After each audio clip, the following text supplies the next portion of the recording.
Welcome everyone. In this video, we are going to see how I trapped a Grandmaster's Queen in only 14 moves and of course went on to win the game. In this game, I was with the black pieces and I was up against Grandmaster Branko Damjanovic from Serbia and we were playing in the Aranjelovac Mix, which was a semi-open tournament. After pawn to e4, I opted for my favorite Karukan defense. Knight to f3, pawn to d5. Grandmaster Branko chose knight to c3. The two knights attack.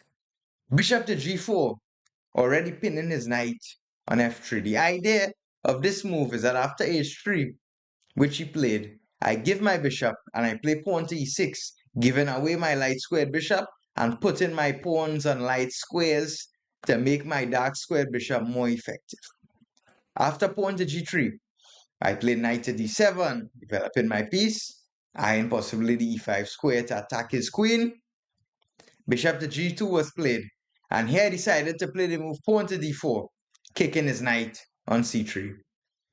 Knight to d1 was played, and here I played the very interesting move, pawn to h5, with the idea pawn to h1 to soften up his king side in Alpha Zero style. Pawn to h4 was played, and here I play knight to e5, attacking his queen. Grandmaster Branko confidently played queen to b3, attacking my pawn on b7.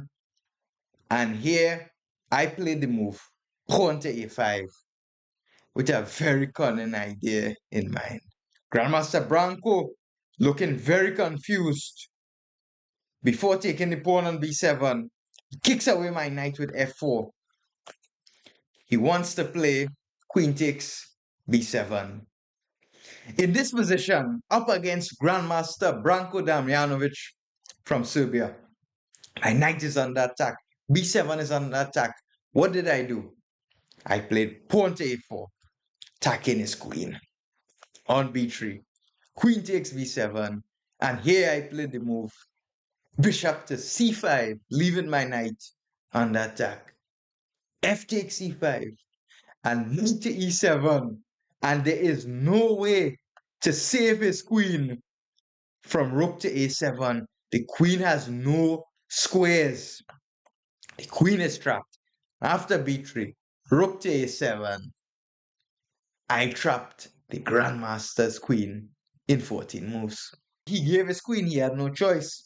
Knight to b2, attacking the pawn on a4, looking at the c4 square. I played knight g6, attacking e5, knight takes a4, pawn to d3, opening my bishop, pawn to c3, and here I played queen to c7 with the idea of taking on e5 with my queen and not the knight to later target g3. Bishop a3, queen e5, he defended with rook h3. And here I played a bit of an inaccuracy. I played pawn to f5, attacking e4, and I completely missed the move, knight to b2. The knight is now coming to c4, and it got a bit complicated here. F e4, knight to c4, looking at d6, queen to f6, and after castles, if he played knight to d6, I was ready to move my king to d7. And as messy as it looks, I have a queen, so I am happy.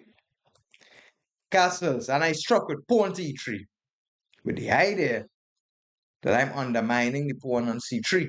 Knight to d6, now king to d7. After knight to e4, queen to f5.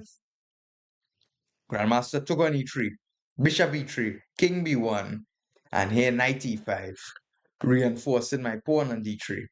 The king looks a bit precarious, but his rook on a3 is misplaced. His king is somewhat in the eye of my queen. And after rook back to h1, rook to a8, attacking his bishop. And after bishop d6, a killer blow, knight to f3, severing the connection between the knight and the bishop. If he takes, I simply would recapture, and now his knight, which defends his bishop, is going to be under attack and he cannot save a piece. After rook d3, simply queen e4, I took his piece. And after rook h d1, bishop d2, again severing the connection between the rooks.